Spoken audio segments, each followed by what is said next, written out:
here, she said, if you had been here, this would not. If you had been here, my brother would not have died. Yeah. To which Jesus says, Martha, you forgot who you're talking to. I am the resurrection and the life. Yeah. And Martha said, yeah, I know the Bible, G. I know that in the last days that all the dead's going to get up from the grave. He said, but no, you don't understand. He says, I am the resurrection. And the one thing we can say good about Martha is here's what Martha says. She says, you're late. And she caps it with this, even now. Can't even now. Turn the other side and say, even now. See, I don't care what you're going through at this moment. I want you to understand that God has not forsaken you. He has not left you. Even now, He's with you to comfort you and to console you, no matter how bleak the situation may seem. You might be going through unemployment. Folk might have walked out of your life. Money may have run out before the month have. Things are looking a little funny around you. Folk acting a little crazy around you. You need to say somebody say, even now. Even now. See, even though you're going through a little something, you have to understand that even now. Even when you can't see Him, when you don't feel like you can feel it, He's there keeping you. And so Martha says to Jesus, I believe that you can make it happen. So here's what happens. The Bible gives us to understand in the text that Martha runs back home. Because it's obvious, the text is silent to this, but it's obvious to me that Jesus must have asked about Mary. Okay, let me play with this. You remember when Jesus said, come over for dinner? And Martha was in the kitchen cooking and scraping the pots and the pans and getting the plates ready and getting food prepared. And Martha got a little frustrated and said, Jesus, come on, you make that girl get up and come in here and help me. And Jesus said, no, she's chosen the better thing. She was sitting at His feet, just receiving from Him. As a matter of fact, the Bible says, verse number 2, our text said that she began to pour oil on His feet and wipe them with her hair. But the bottom line is, maybe Jesus sent for Mary to see whether or not Mary's faith was greater than Martha's faith. So Martha goes back home to get Mary. And when she goes back home, she says to Mary, Jesus is coming and He has a desire to see you. Of course, when Mary gets to where Jesus is, her faith is no greater. Because she says to Jesus the same thing Martha said, if you had been here, my brother would not have died. But let's jump into the text. Write this down for your first point. The first point I want you to think, listen to Jesus. Listen to Jesus. I'll read the text in a minute. But listen to Jesus. We have this tendency to listen to everything and everybody but Jesus. What you're saying, Buckner, I've been listening for Him. I can't hear Him. Well, maybe you can't hear Him because in order to hear Him, in order to listen to Him, you've got to come to the Word. That's what He said in this book, first chapter, 1 verse. He says this. He says, in the beginning was the Word. And the Word was with God, and the Word was God. So in order to listen to Him, you've got to hear yourself reading. You've got to hear yourself reading the text back to yourself. And if you get an opportunity to read the Bible, find you some place where you can read it out loud to yourself. Amen. Just begin to read it out loud. Because here's what the Bible says. The Bible says, according to Romans chapter 10, verse 17, so then faith comes by hearing. And hearing by the Word of God. Somebody say, listen to Jesus. Listen to Jesus. See, we have to get to the place where we are hearing His voice over the voices of our comrades and over the voices of our so-called friends. We have to make sure we're hearing His voice. Let me just say this, because maybe you've never heard me say this before. And here's a funny thing about the voice of God. The voice of God is oftentimes heard with your own vocal cords. Amen. So it's hard to determine whether or not that's God's voice or yours. But watch this. If it lines up with the Word of God, guess what? It's your vocal cord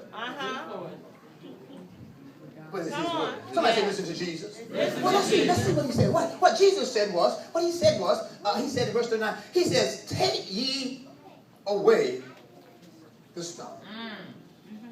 Jesus said something. He says, first thing before I should have took you here first. Before he says, take away the stone, he says, I want you to show me where you buried it. Did you take him to resurrection? Did you take him to Harmony? Take him down to Cheltenham? What? Did you show me where you buried it? As if he didn't know.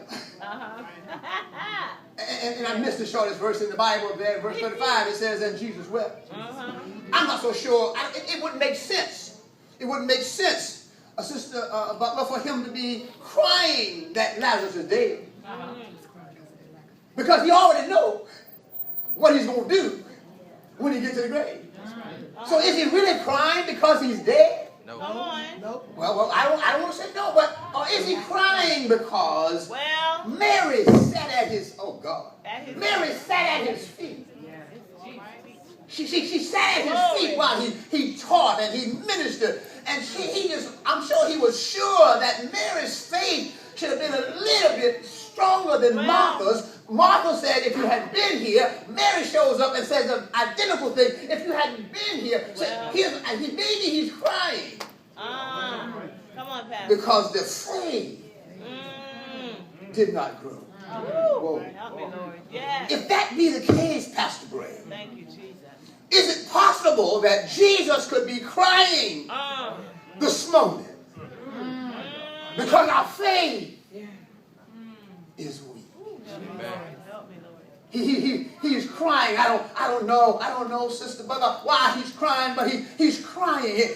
I don't believe he can be crying about he's dead. Maybe he's crying because Jerusalem, because Mary, because Martha has not bought into. Come on. We walk by faith and not by sight.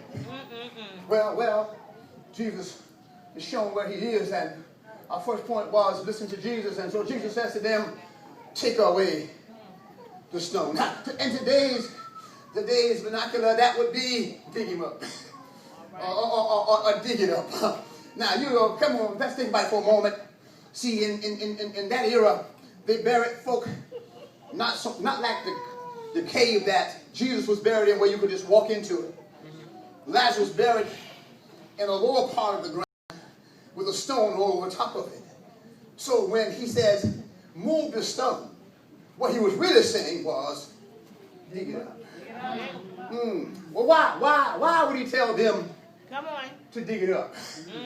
When, if I read my Bible correctly in Genesis chapter 1, the Bible says he spoke and things just happened.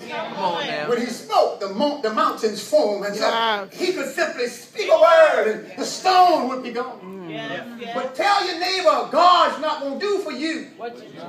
Go ahead, preach. Go ahead. Y'all preaching that thing now, boy. Y'all preaching that thing now. God is not going to do for you what you can do for yourself. Amen. So he says to them, take away the stone. I say to you, dig it up. Lazarus, as best I can tell, is dead too soon. And maybe your dream has been buried much too soon. Take him to dig it up. You have to understand that with man it may be impossible. But with God, all things are possible. As a matter of fact, Jeremiah was here. I can hear him preaching in my head right now. I can hear Jeremiah when he says somewhere around 32:17. Jeremiah says, Lord God, thou hast created the heavens and the earth with the powers of thy mighty stretched out arm. And I heard Jeremiah when he said, and there's nothing. Somebody say nothing. Nothing too hard to God. I can see Mary and Martha's faith growing a little bit. But before it could really surface, Martha had to make this claim. She said, surely he stinketh by now. See, in our day and time, you don't have to deal with that because we embalm bodies. But in that day and time when folk died, they buried them immediately. And to go dig them up, you might encounter. Okay. So Martha says, he's probably decomposing about now. That's not what she said. She said, Lord, surely he's stinking. Yes, Lord. But somewhere between her saying he's stinking and he's been dead 4 days, somewhere along the line, just a mustard seed of faith must have crept in. They tell me that faith is the size of a mustard seed. You can speak to the mountain and tell the mountain to be removed and to be cast into the sea. And if you believe in your heart and don't doubt, you shall have. The Bible says, not Marcellus, the Bible says you shall have whatsoever you say. So Martha, maybe Martha, I don't know whether she dug it up or not, but Martha was able to talk some of those consolers into helping them. Help me move the stone. Come on. Help me dig it up. I heard something right there. You buried your dream and you're trying to get it back. Maybe you need to find someone who will help you. Dig it up. But whatever you do, don't let your dream stay buried. Yes. Katie will say, dig it up. First thing you got to do, you got to listen to Jesus. You got to listen to Jesus. They moved the stone. They tell me they dug it up with a wheel and their work was done. I'm so glad. See, your extremities becomes God's opportunity. Now, because they had no power to take and to give life, they couldn't speak life back into Lazarus. But so Jesus said, you do this part. You dig it up. You move the stone. And then the next thing we hear Jesus saying to his father. Say, Father, I know you always hear me. But I'm saying this so that those who are eavesdropping in on my conversation, they'll hear what I'm saying. Amen. And so he says, I thank you that you hear me